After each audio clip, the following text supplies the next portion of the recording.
Our next speaker is Leonel Rodriguez. He is a historian from the Rio Grande Valley who specializes in 19th century Texas, U.S., and Mexican history. He graduated from Roma High School in 2015 and earned both his bachelor's and master's degrees in history from Texas A&M International University in Laredo. In 2022, he wrote his master's thesis titled Simeon Hart, the Milmo Affair, and the Confederate Cotton Trade on the Rio Grande. See how perfect this is?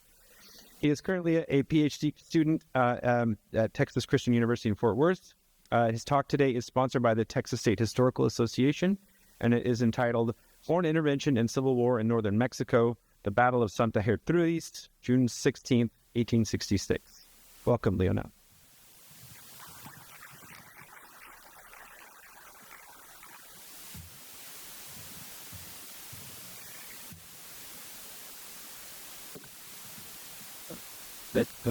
On June 16th, 1866, the Battle of Santa Gertrudis became one of the most crucial episodes in the history of the Texas-Mexico borderlands.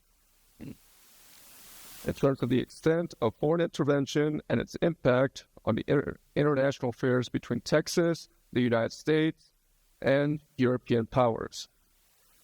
This battle took place in the outskirts of Camargo, Tamaulipas, only 4 miles from the Rio Grande. In this engagement signaled the decline of Imperial Mexico under Maximilian of Habsburg, and in so doing, changed the political landscape of the Western Hemisphere.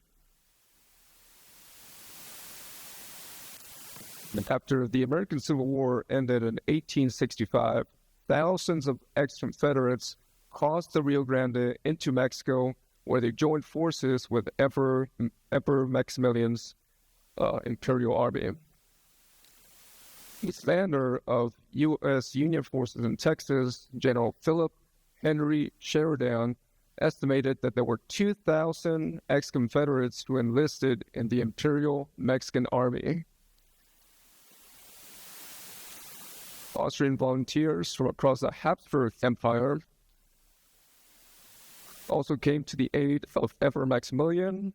In 1865, more than 7,000 Austrians were serving in Mexico.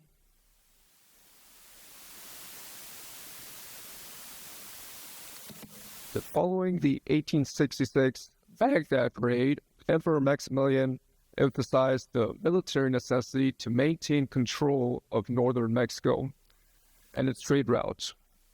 That same year, the French commander in Mexico, General Francis Agili Bazaine, sent additional Austrian troops to Tamaulipas to reinforce General Tomas Mejia at Matamoros and reoccupy Baghdad, which is located right across Clarksville, Texas. Now, Clarksville no longer exists. It was destroyed by a hurricane in the late 1860s, 1867, if I'm not mistaken.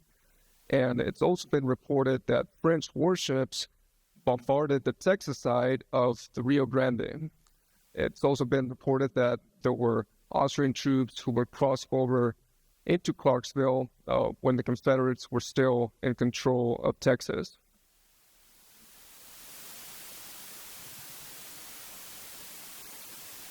On June 7th, 1866, General Mariano Escobedo of the Mexican Republican Army received intelligence that a large imperial force was leaving Matamoros.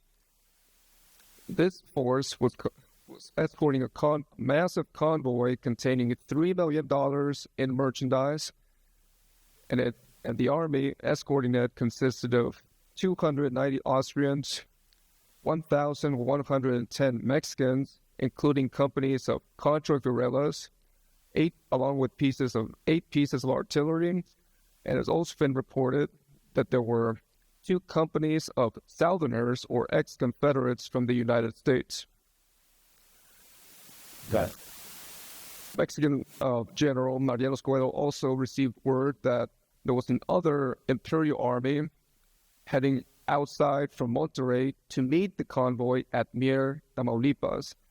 So Mariano Escobedo, what he did is sent a detachment of cavalry to intercept the column moving out of Monterrey. The Imperial column from Monterrey. They occupied Cerralvo, but they decided not to continue their advance until the convoy had reached Mier. With this intelligence in mind, Escobedo decided to order his troops to make a forced march to Camargo, where they took up positions near the Mesa de Santa Gertrudis. He concealed his infantry and cavalry on the slopes of Santa Gertrudis, and on the day of June 16, 1866, Escobedo began his attack on the convoy. The Austrian volunteers, as they were advancing up the slopes, were surprise attacked by the Liberals, and Escobedo, after 3 hours of fierce fighting, captured the convoy and its consignment of $3 million in merchandise.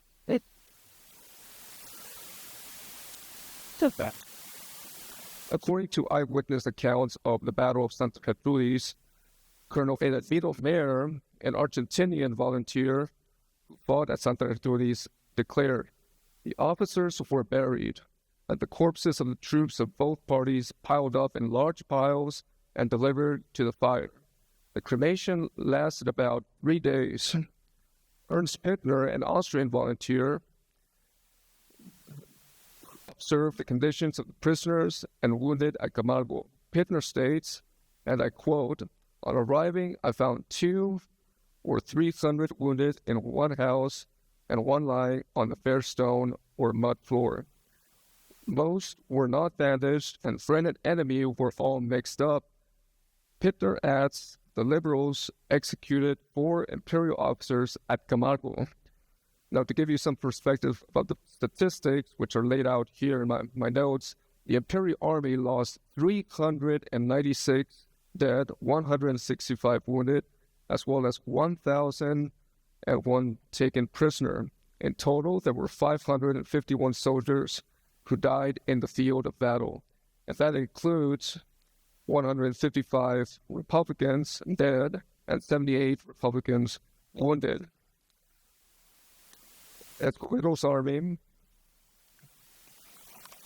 had turned the tide of the war against Maximilian's empire, and by 1867, they arrived at Querétaro, where they laid siege to Maximilian. He was surrounded at Querétaro, and that is where Maximilian, at the end of the siege of Querétaro, hands his sword over to General Escobedo.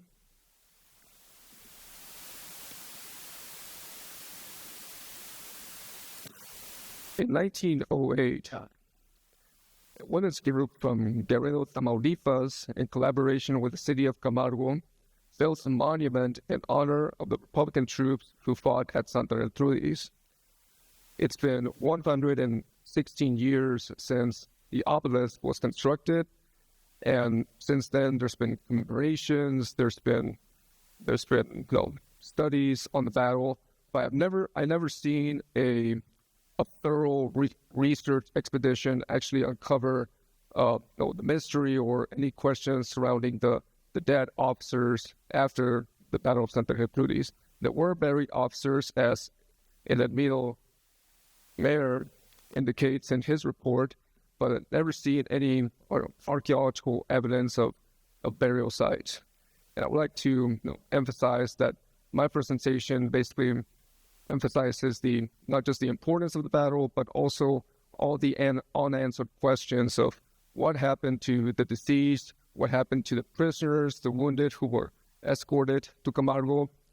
And I encourage the history departments of Texas, Mexico, and even the University of Vienna, because of the Austrian involvement, to conduct a thorough investigation at the battle site.